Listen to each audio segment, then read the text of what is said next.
What's up, my sunlight samurais? So, I think this is going to be an absolute banger of a video. I can just feel it.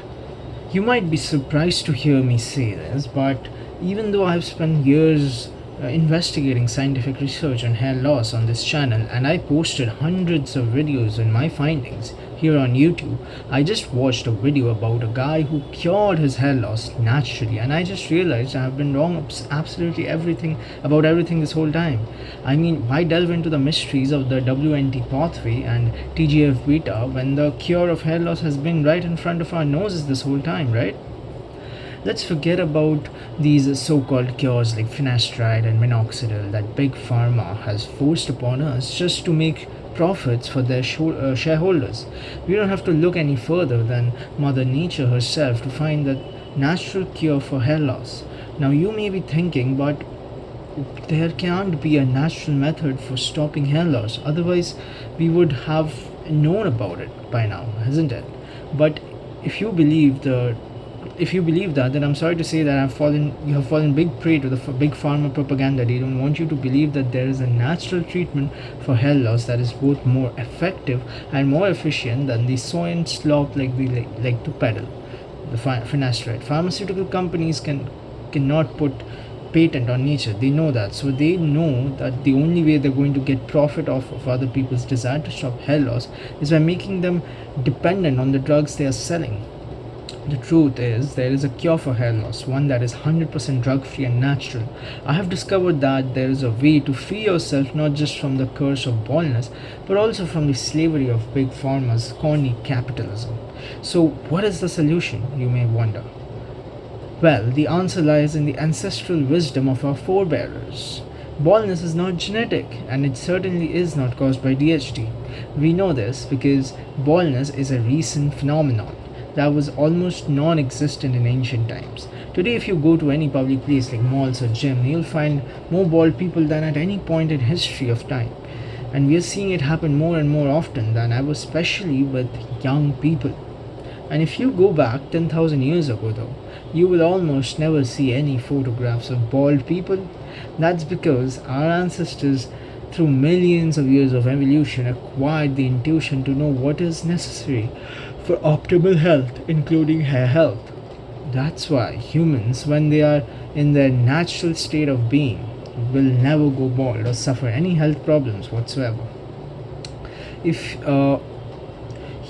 the optimal form of living, then they need to return to nature. It is when humans turned away from nature and started embracing unnatural man-made constructs like science and medicine, as well as man-made unnatural foods like fruits, greens, and vegetables that contain lectins, oxalate, and other anti-nutrients, that people started becoming sicker, bolder, and less happy. So how does one break free from this modern day slavery and return to nature so that they can reclaim their health, hair, and their freedom? Well, there are some basic things you can do right now. First of all, let's get one thing out of the way. DHT does not cause hair loss. Hair loss is predominantly a problem that relates to scalp tension, blood flow, heavy metals, nutrition deficiencies, and inflammation of your scalp.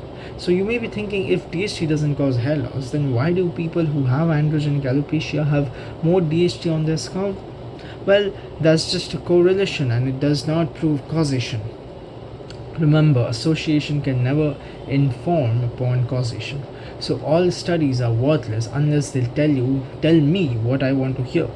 DHT is not a cause of hair loss. It is just a response to other factors that cause hair loss, like inflammation and scalp tension. So by lowering DHT, you're not actually doing anything to stop hair loss. DHT is just a byproduct of hair loss. It is not a cause of it. So if you want to actually stop hair loss, you need to treat the factors that are causing DHT to build up on the scalp, like scalp tension, inflammation. So how do we know that scalp tension causes hair loss? You may wonder. Well, let's just take a look at the Botox data. We have heard hard evidence that people treated with Botox see improvement in their hair growth. And how does Botox work? It's a muscle relaxer, right? So by relaxing the scalp perimeter muscles with Botox, you increase the blood flow to the hair follicles, and that promotes hair growth. And if Botox promotes hair growth, that must mean scalp massages promote hair growth too. Because massaging your scalp does the same thing. Do I have any actual evidence for that? No. But it makes sense to me, so I'm going to go with that anyways. Of course, there are some people who will claim that Botox works through other mechanisms besides relaxing muscles and increasing blood flow to the scalp. Like, for example, there is a data that shows that Botox lowers TGF beta 1, which is a negative growth factor and a downstream effect of DHT. Also, I think it's best to ignore that the three most recent randomized controls on using Botox showed no significant hair growth in subjects with androgenic alopecia. And there is also data that in women, Botox injections in the forehead cause recession of their hairline. Well, what does this all tell you?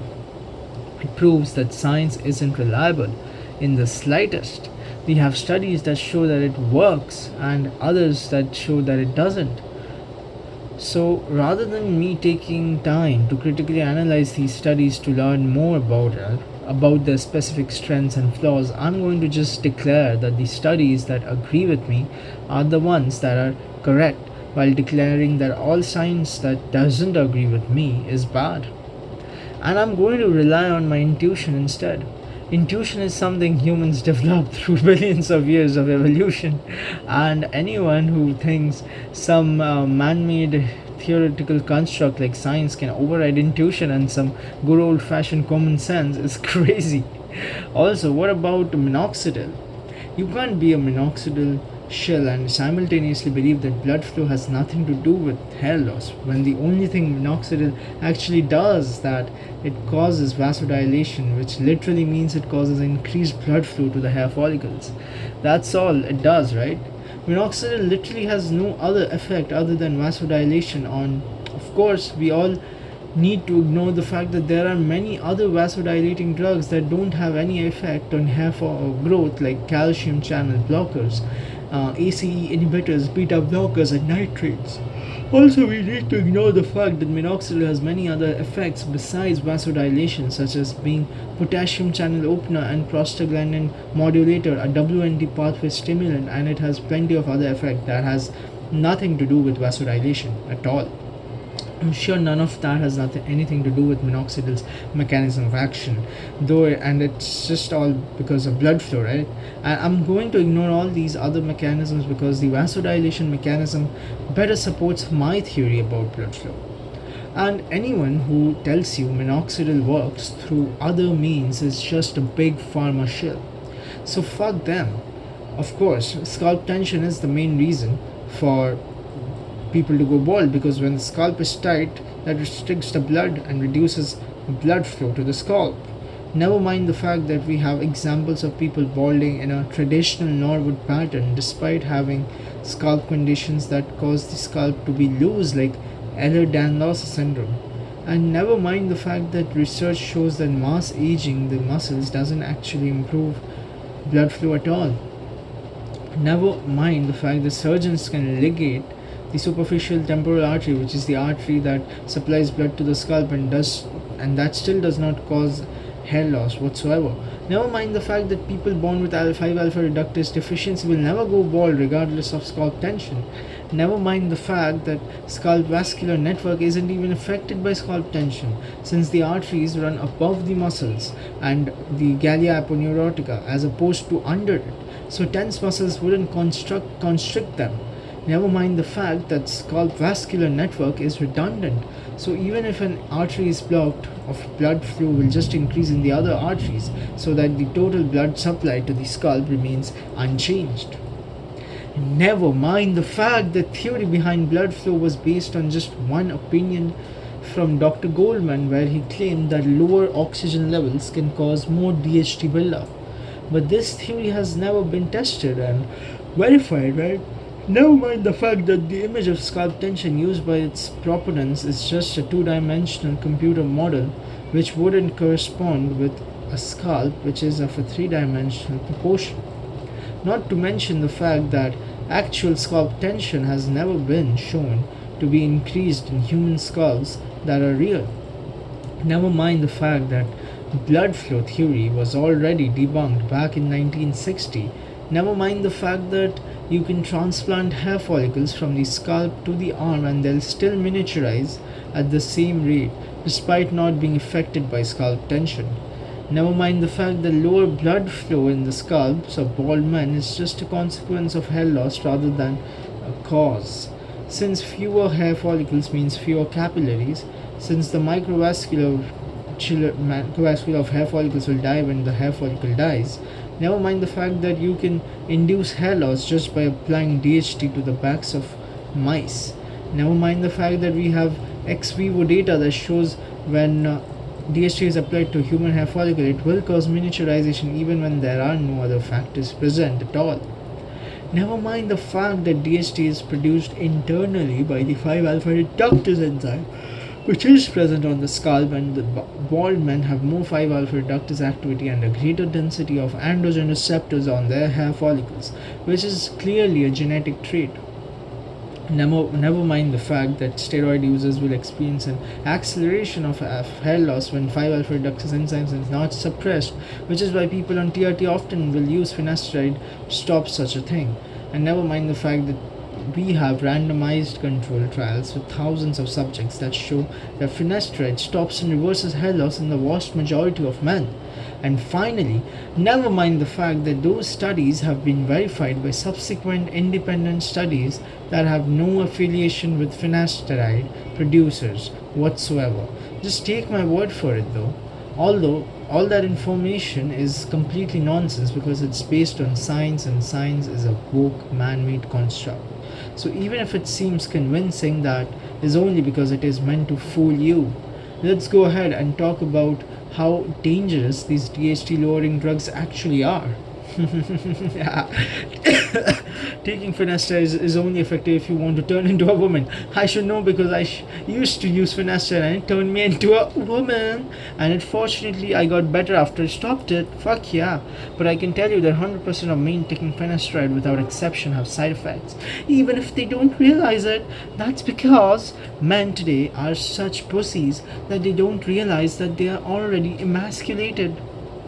They were just simply embrace a primal lifestyle like I do, they would know what it means to be a real man.